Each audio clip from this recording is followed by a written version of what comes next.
My tendency is to talk fast, and so, I get really excited. I want to be like, hi, welcome to our home. Let me show you around. But like, that level of energy is not going to be good. Hey guys, my name is Lisa, and my husband Peter and I are foster parents. I make weekly videos about foster care. Definitely subscribe if you are not already. In today's video, I wanted to talk about how to make a foster child feel safe and comfortable in your house from the very beginning, to things that you're going to continue to do throughout the time that they are with you. We have cared for over 30 kids in our home, some for as short as 1 day, and 3 we had for 27 months, so over 2 years. And so, yeah, we've taken care of all ages, 0 all the way through 17. So some of the things I'm going to be sharing with you are going to be, more geared to one age group or the other, but I thought this would be a very helpful video. I've talked about some of these things before, but some of them are definitely new. And so one of those things, when a child first, comes into your home, you might be feeling anxious and excited, but you want to try to keep a calm voice and so say, welcome to our home. My name is Lisa. Can I help you with your things? Okay, I can show you, where you're going to be staying, in your bedroom, and then if you want, we can give you a little tour of the home, and just keeping a calm and slow manner. My tendency is to talk fast, and so, I get really excited. I want to be like, hi, welcome to our home. Let me show you around. But like, that level of energy is not going to be good. And I'm I'm pretty good about that, like when they first, come the first couple of days. But yeah, that's something you want to continue, throughout the time they're with you. Whenever, something happens and maybe something gets broken, or something, they're doing something in the house that they shouldn't, like leaning on backwards on a chair, or they are throwing things in the house, instead of being like, no, we don't do that, because that is my tendency to do that. So I'm not always perfect, but it'd be like, hey, remember, we do not throw in the house, and let's keep all of the chair legs on the ground. That's for your safety. And I guess as I'm talking now, just even thinking, like, telling them the reason why is sometimes important too, especially the older they are. Using less words is good, which if you watch my video, I'm not great at using less words. Something I need to constantly keep working on. But when you are explaining something, when they start to get that glazed over look in their eye, you lost them. So keeping your words and what you want clear, so that way, they understand.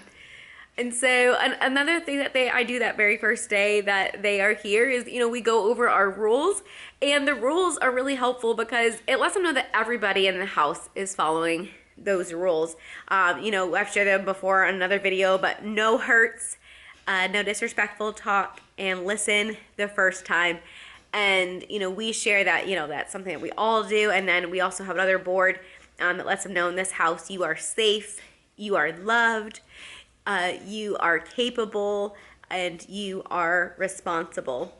And again, if they're, a little bit older, like even past like age 4, it's good to let them know, in this house, you are safe, and just set that up.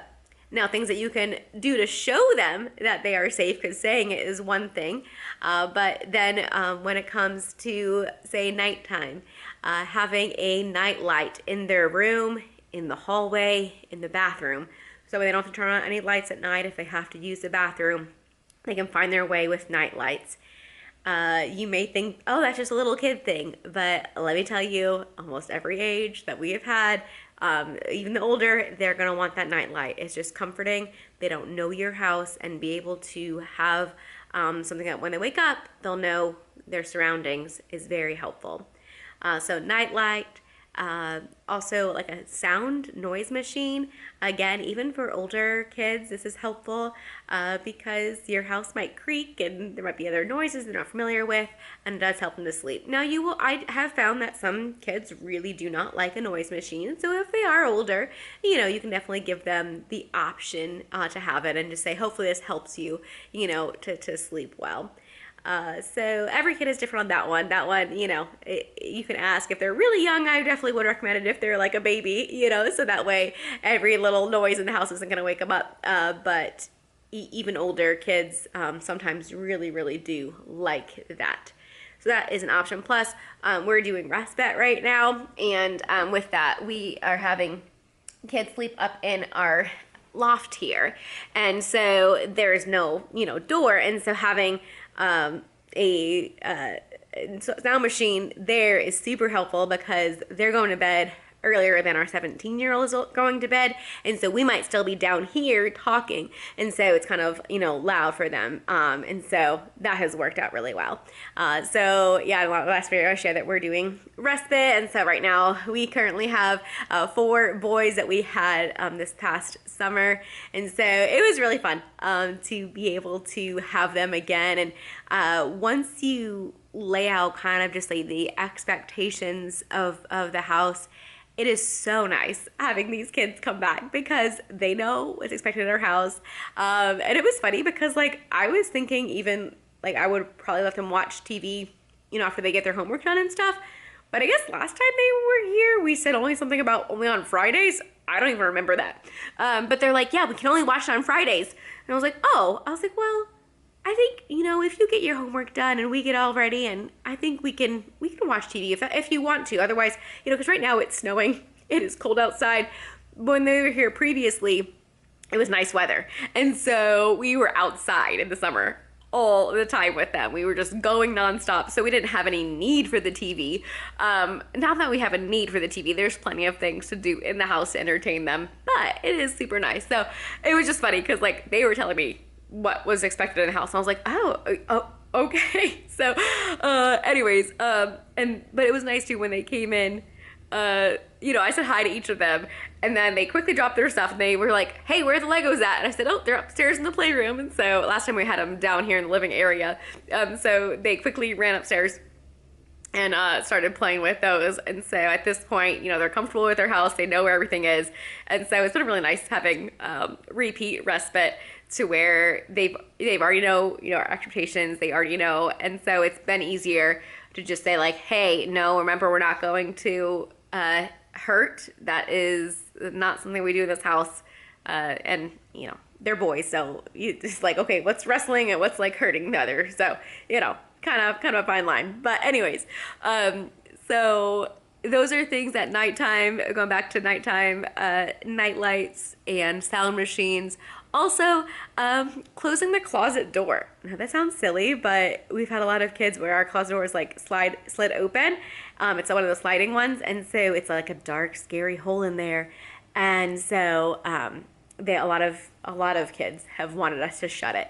And so now we kind of just make sure, Peter and I will look and be like, okay, the door's open, let's make sure to shut it. We don't even kind of ask, we just shut it. And that helps them just feel more safe and secure in the room. As far as shower and bathing goes, if they are old enough to shower on their own, I get them a towel, a washcloth. I make sure to point out, especially if the first time using our shower, every shower is different, how to turn the handle for the hot water, how to pull up this tab to turn the shower on, and then make sure the curtain is inside so it doesn't get the floor all wet. Here's the shampoo, here's the conditioner, here's the body wash. You put the body wash on this washcloth. And so, based on how old they are, you might talk a little bit more, but also let them know, and you feel free to lock the door. You are safe, or you don't have to even say you are safe, but I would just say, here's, you can lock the door, and see when you're done or whatever. So that way they know that you're not gonna come in on them, or no one else is going to come in and use the bathroom while they are in there. Let me refer to my list because I know there was other things. So that's kind of more initially Oh, at nighttime too, giving them a stuffy. We have a lot of stuffies that I have got at yard sales. And if a child, really is attached to a stuffy, if they're here for just a respite and they want to take it, they can take it because I got them for like $0.25 or $1 or $2, whatever. You might just think, oh, that's probably just like a younger, like preschooler that would want a stuffy.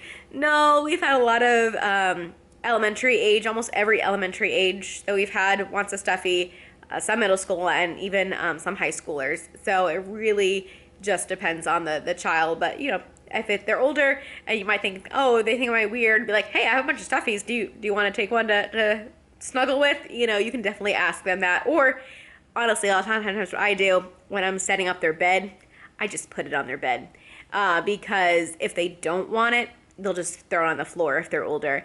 But then they might not feel as awkward asking for it. You want to be careful because you don't want to be like, oh, they think I'm so young and I don't want a stuffy. So I have this like cute like avocado that's kind of like a pillow, and I have a lot of people that like that. So for the older kids, I do find like a bigger stuffy kind of works. So anyways, you find what works for your home. Just kind of giving you some ideas. Let's see. Also at night, making sure, especially this time of year, it's cold, making sure they have extra blankets. We also ask how they like the room. Do they want to sleep hot or cold? And the next morning, we ask them, did you sleep good? Was it too hot, too cold? Do we need to adjust the vent? So that way they know that you are, thinking of them. Something that helps all kids, no matter how long they have been with you, is to let them know the plan. If, especially on like a school day, you get to a routine and letting them know the plan, at that point, after like a week or two, they kind of know the routine for the week. The thing that kind of usually throws off is the weekends, and it can be really difficult. So on a Saturday morning or even on a Friday night before Saturday, letting them know, hey, tomorrow, this is the plan. We are going to go to the Children's Museum. We're going to go there. I'm going to pack a lunch, so we'll have a food there, and then we will stay there until around maybe 2 or 3 o'clock. You guys will each get to pick a room that we go and explore. And then when we get home, we maybe will go for a bike ride or maybe just watch a show depending on how we are feeling. And then, we'll eat dinner and have like a quiet evening here at the house. Something along those lines. Like that's just an example. But just giving them a clear picture of what to expect. If that's their first time at the Children's Museum, maybe, show pictures of what it looks like so they have an idea, because kids from trauma are just on hyper alert, and they may feel anxious going to a new spot, doing something new. So letting them know the plan ahead of time can really, really help. And you'll get to know your kids. You'll get to know if letting them know the day ahead is helpful or letting them know the morning of is helpful. Sometimes you have kids who might worry so much at night for a new plan that they don't sleep. Well, that's not helpful. So sometimes just letting them know in the morning is also good. Again, you start to know your kids. The other thing is to keep to your word. If you say something's going to happen, you better do it. I have been reminded this week with these boys. I had said one day they had asked if they could have cookies for dessert. I said, yes, we'll have cookies for dessert. Then right after dinner, we went somewhere, and then they asked, what about the cookies? And I knew when we were getting home, it was going to be right before bed. So I could have still just like, all right, just have the cookie before bed. But I said, oh, we'll have a different snack before bed. I'm sorry, we'll have them tomorrow. And so then they reminded me 4 times yesterday, remember those cookies, and then I remember the cookies then. But they are, that's a lot of kids, but I think especially kids coming into foster care, they maybe have had they've had someone possibly break their trust, and so you want to help rebuild trust with a safe adult, and so by keeping your word, that really helps. Another great thing is meal times, keeping them consistent. and let them know again what to expect. Say tonight, we're gonna eat at 5, or for whatever reason, if you have to eat later or than your normal time, just let them know, hey, tonight we're actually gonna be eating dinner at 5:30, or we're gonna be eating dinner at 6. So if it's because it's a little bit later, do you want a little bit of a snack now?